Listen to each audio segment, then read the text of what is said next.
Welcome to our room. Our winning room. Yeah. This feels really spacious. Amazing prints. George loves the MJ. I think Sarah and George are having a little bit of fun with us. If you got to do a deuce, that's our beautiful water closet.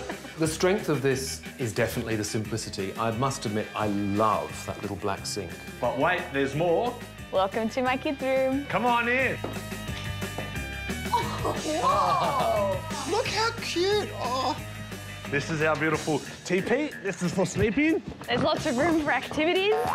Putting everything together, it does create that wonderful sense of whimsy and emotion. Let's see if our blockheads felt the emotion too. Wow. Oh, look, it's so pretty. Oh, wow. Oh, for a girl, a little girl. Now I can see why they had a win.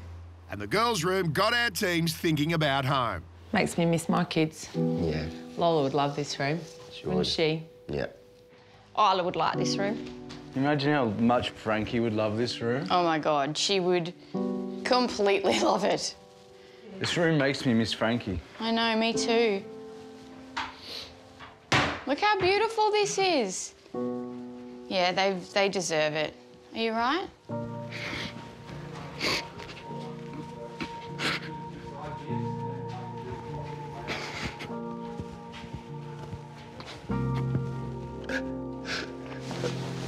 It's all right. There's that emotional connection, isn't it? Jesus. Mm-hmm. We're all away from our families. Yeah. That's 50% of the challenge. Yeah. That's what makes this competition so hard, because you are away from your family. Are we done? Yeah.